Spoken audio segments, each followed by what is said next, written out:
dalam situasi seperti ini, kapan kita bisa mengidentifikasi mana rujukan moral ataupun dilema etika, itu sudah jelas sekali ketika situasi atau kondisi yang dihadapkan pada kita itu termasuk rujukan moral ketika keputusan itu mengandung unsur nilai benar atau salah. Jadi kalau itu adalah nilai benar melawan nilai salah, sudah pasti termasuk kondisi rujukan moral. Kalau itu situasi yang dihadapkan pada dilema, khususnya dilema etika ya, itu terdapat dua nilai kebajikan yang saling bertentangan, sama-sama benar dia, namun kadang-kadang bertentangan, kadang-kadang harus dipilih seperti itu. Ya. Ya. Kalau kita bicara situasi terkait kondisi atau masalah-masalah yang dihadapi atau yang diputuskan itu adalah masalah terkait dilema etika ya. Kadang kita melihat paradigmanya dulu ini. Di mana apakah yang bersangkutan melawan kondisi masyarakat atau kelompok ya, bisa juga merasa paradigma yang disampaikan atau yang dihadapkan dalam situasi keadilan melawan rasa kasihan. Kan bisa juga ya, ada beberapa paradigma, kalau nggak salah 4 ya, ada 4 paradigma yang kita lihat apakah itu melawan kebenaran melawan kesetiaan, kadang-kadang seperti itu, atau suatu permasalahan kondisi keputusan jangka pendek dengan jangka panjang. Namun dalam situasi itu tetap kita berpegang pada beberapa prinsip ya, kalau dalam teori itu ada 9 langkah dalam mengambil keputusan kalau tidak salah ya, saya rada-rada lupa nih, udah lama. Namun dalam kondisi itu kita coba mengenali nilai-nilai yang bertentangan. Itu dulu yang pertama. Nah, dalam proses untuk mengambil langkah-langkah itu, pasti langkah yang pertama adalah komunikasi. Itu yang mendasari, yang membingkai dari 9 kondisi tersebut. Komunikasi. Dari komunikasi itu kita lihat nilai-nilai yang bertentangannya, kemudian mungkin yang terlibat dalam kondisi itu siapa saja. Ini akan menjadi sebuah cara untuk menemukan titik temu, termasuk juga fakta-fakta yang mendukungnya. Kemudian kita uji juga itu benar nggak, gitu kan. Termasuk juga menggunakan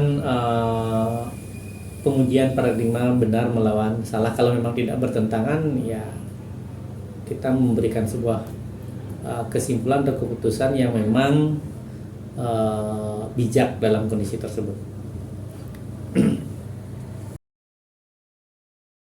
Fakta di lapangan, teman-teman yang mengalami kondisi atau tantangan yang dihadapkan pada situasi dilema etika. Yang pertama pasti yang mendasari kita membuat sebuah keputusan itu adalah komunikatif. Komunikatif artinya komunikasi atau diskusi ya. Kemudian kita lihat kondisinya, kalau memang perlu kita ambilkan contoh, nanti saya akan sampaikan contoh ya. Nilai-nilai yang bertentangan seperti apa, kalaupun dalam situasi itu masih memungkinkan untuk dijalankan seiring sejalan, itu situasi yang sering kita tempuh. Kalau memang harus dipilih antara dua situasi yang saling sama-sama benar ya, mungkin kita menentukan skala prioritas dan pihak yang terlibat. Ini menjadi penting loh. Ketika kita memilih sesuatu, namun banyak pihak yang terlibat merasa harus terpenuhi kondisinya, mungkin kita akan pilih seperti itu, gitu. Artinya ketika kita dihadapkan dalam situasi yang konkret, yang nyata, itu banyak faktor yang menjadi pertimbangan kita. Hal yang sangat efektif adalah duduk bersama, komunikatif. Yuk coba kita identifikasi kondisinya.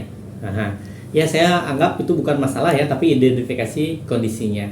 Sekiranya dari kondisi yang sama-sama benar, yang sama-sama penting, itu bisa kita ambil posisi untuk bisa dijalani oleh yang mengalami dilema etika ataupun yang terlibat dalam kondisi itu. pastinya. Kadang sangat unik lagi. Uniknya di mana? Ketika kondisi tersebut tidak mampu dipilih secara bersamaan, dilakoni secara bersamaan, namun tidak bisa juga untuk dipilih. Oh ini loh, itu unik sekali gitu. Ada situasi yang sangat-sangat sangat unik ya. Dijalanin kedua-duanya tidak memungkinkan. Dipilih kedua di antara kondisi itu juga tidak dimungkinkan gitu. Kadang-kadang tantangannya seperti itu. Ya, kembali ke kondisi yang kita hadapi dulu ya, situasinya ya. Ketika itu adalah dilema etika yang mungkin suatu saat langsung dapat kita selesaikan, yang bersangkutan datang memungkinkan untuk bisa kita fasilitasi dalam waktu saat itu bisa jadi. Tetapi kalau kasus-kasus kondisi tertentu yang perlu membutuhkan pertimbangan dalam artian kita kan perlu diskusi melihat situasi yang terlibat itu kan tidak bisa diselesaikan dalam hari itu juga. Mungkin saya tunda dulu, perlu dicarikan waktu. Namun kalau secara khusus terjadwal hari ini harus begini, enggak sih. Itu terjadinya adalah situasional, kondisional, ketika hal-hal yang mungkin lebih sifatnya kompleks itu mungkin kita berapa kali pertemuan atau berapa kali diskusi baru kita bisa mengambil sebuah keputusan seperti itu. Ya, pastinya itu ya, karena selama ini saya bekerja di sekolah terutama di bidang pendidikan ya, dengan berbagai macam kondisi, kemudian tantangan atau situasi-situasi yang termasuk dilema etika, itu banyak sekali sebenarnya saya melibatkan pihak-pihak lain sebagai bahan pertimbangan atau memberikan petunjuk ya, yang sudah jelas itu pasti salah satunya adalah para waka, sudah pastinya itu ya, kemudian teman-teman yang senior atau teman-teman yang memang terkait dalam kondisi situasi seperti itu, pasti kita ajak diskusi dan komunikasi lah seperti itu. Kalau terkait kesiswaan, saya pasti melibatkan kesiswaan atau BK seperti itu, wali sudah pastinya. Namun terpatok pada satu orang belum tentu juga, karena prinsip saya tidak seperti itu. Ya, semua orang bisa memberikan peran dan kontribusinya masing-masing seperti itu.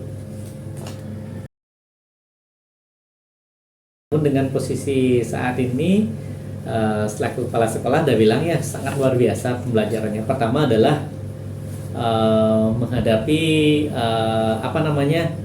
karakter dan psikologi orang itu ternyata tidak semudah dan sesuai dengan yang kita harapkan, itu yang pertama.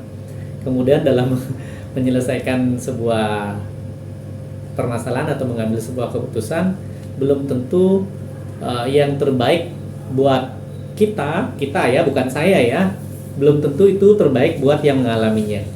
Padahal kita ini kan menyangkut aspek berbagai pihak ya, bukan terbaik oleh kepala sekolah gitu ya, terbaik oleh kita gitu ya.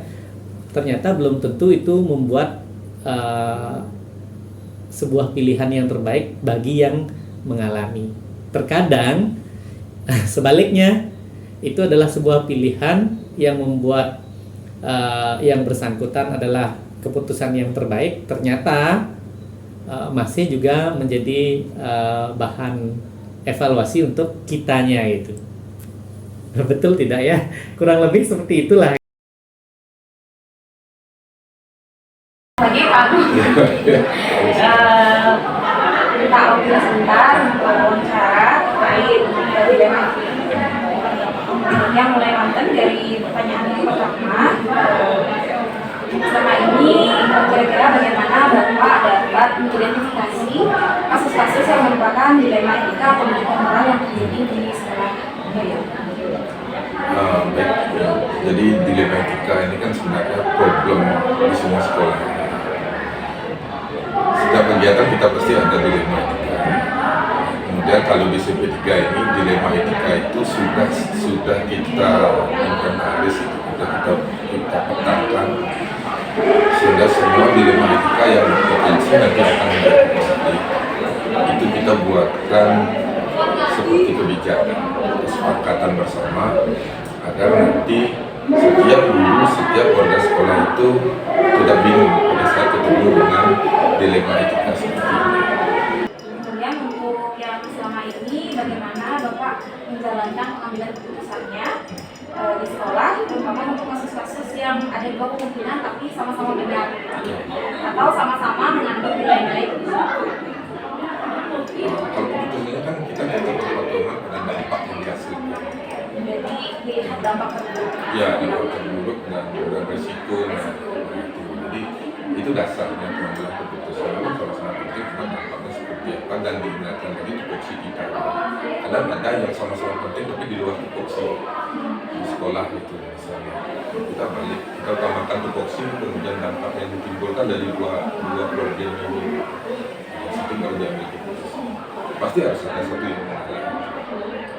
Berarti kita lihat dulu bagaimana dampak atau resiko paling jeleknya lah dari keputusan yang kita ambil berdasarkan dua ini. Untuk selanjutnya Bapak, langkah-langkah atau prosedur seperti apa yang bisa Bapak yang sudah dilakukan selama ini? Keputusan kan harus berdasarkan keadilan sesuai dengan aturan kan gitu. Jadi kalau kepala sekolah kan harus siap tidak populer pada saat mengambil keputusan yang merugikan uang tapi secara aturan benar. Jadi itu harus diambil, harus berani mengambil risiko, jangan sampai hanya karena tidak enak dengan teman kita mengambil keputusan yang salah. Ini kan tidak benar. Kita harus bisa bedakan mana kepentingan teman, mana kepentingan organisasi. Ini harus bisa. Jadi sebagai pemimpin ya atau sebagai guru juga harus bisa. Guru kan di kelas juga seperti itu kan. Oh ini anak teman ini. Jadi dalam membela nilai itu kan harus sama. Tidak boleh melihat oh ini anaknya si A, ini anaknya si B. Nah, itu masalah anaknya si A, B, masalah keluarga itu. Kalau bagus ya silakan dipilih. Hal yang selama ini Bapak anggap efektif dalam mengambil keputusan di kasus-kasus dilema etikanya seperti apa? Yang paling efektif itu satu, kita sudah identifikasi. Kedua, kita sudah buatkan kesepakatan dalam bentuk SOP misalnya. Ketiga, dalam bentuk sosialisasi kebijakan. Sehingga apapun kita ambil kebijakan, guru-guru sudah tahu, warga sekolah sudah tahu bahwa kalau seperti ini pasti seperti ini. Keputusannya itu sudah tahu. Sehingga tenang dalam arti kita jalankan atau mungkin sama seperti penerapan kesepakatan kelas di kelas dalam proses belajar. Kalau sudah ada kesepakatan kelas kan semua siswa sudah tahu. Kalau dalam proses pembelajaran bunyikan apa dia sudah tahu di situ. Nah, seperti itu. Untuk tantangan apa nih yang sering Bapak alami dalam pengambilan keputusan di kasus-kasus tersebut? Tantangan sih pada saat kejadian itu dadakan dan tidak terprediksi dan itu ada campur tangan orang tua, misalnya orang tua yang pemahamannya sangat berbeda dengan orang tua ini kan kadang mereka menilainya dari satu sudut pandang sedangkan sekolah punya aturan. Ini yang sulit. Satu, kita harus tetap jaga hubungan dengan masyarakat. Yang kedua, aturan kita harus tetap jalan. Kemudian yang ketiga, tidak timbul konflik identitas. Ini yang sulit kita butuhnya komunikasi yang sangat baik kalau ada kasus-kasus seperti ini. Nah, itu sering terjadi di sekolah ini sering terjadi. Mungkin di sekolah juga sering terjadi hal-hal seperti itu. Mungkin dengan gaya yang berbeda juga, karena kultur masyarakat kita kan beda. Mungkin di sini akan beda dengan kultur sekolah. Cara pengambilan keputusan, cara pengambilan kebijakannya juga mungkin pasti beda. Untuk tantangan tadi satu, kemudian dalam Bapak menyelesaikan masalah dilema etika ini apakah ada jadwal tertentu atau spontan langsung diselesaikan atau mungkin pada kasus tertentu dijadwalkan atau kemudian ada prosedur apa yang Kalau setiap ada konflik sih itu menjadi skala prioritas. Apapun pekerjaan masih bisa ditinggalkan, selesaikan konflik. Karena itu diselesaikan. ya sekecil apapun, apalagi yang berpotensi besar, pasti kita utamakan. Karena kita takutnya kalau kita tunda, jadi ada informasi yang tidak benar keluar, kemudian ditanggapi tidak benar lagi, akan menimbulkan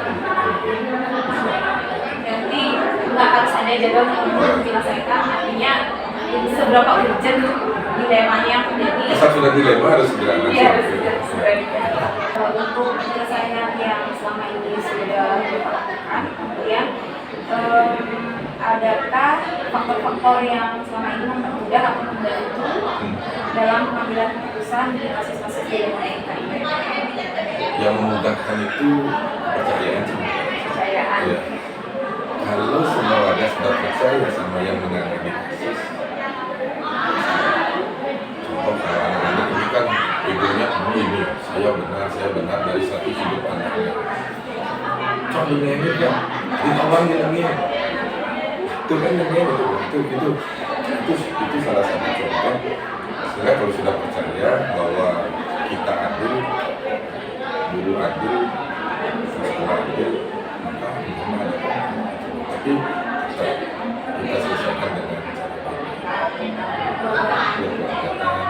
Karena kan kita juga harus dasarnya psikologis juga. Sampai kasus anak kita ambil penanganannya seperti kasus guru ini kan tidak cocok. Atau sama kasusnya guru, dilema etika guru kita selesaikan dengan aturan anak-anak, nah ini juga tidak Jadi dari semua kasus itu balik lagi ke yang mana yang paling baik. Biasanya pribadi kata yang sudah itu kan yang berkonflik itu antara siswa dan guru. Jadi kan satu guru itu itu anak-anak ini merasa benar dari sudut pandang guru. Dari sudut pandang guru benar, dari sudut pandang anak juga benar. Ini juga harus kita jangan sampai nanti kita kepala sekolah dibilang membela guru. Dan nyata misalnya guru kita salah, atau kita langsung vonis anak salah, atau vonis kita benar. Jadi guru akan ya, nah ini yang harus butuh proses, butuh pendalaman kasus. Dari yang telah Bapak sampaikan tadi, kemudian pengalaman yang Bapak lalui dalam pengambilan keputusan dilema etika ini, kira-kira dari semua KWK yang paling berkesan atau yang paling pengalaman yang menurut Bapak paling ini yang mana? Pengalaman yang paling berkesan itu sebenarnya kasus-kasus yang berada di luar sekolah, tapi sekolah yang disalahkan. Itu sebenarnya sulit sekali kita inikan. Misal contoh, secara aturan misalnya sudah jelas bahwa anak SMP itu kan tidak boleh bawa motor.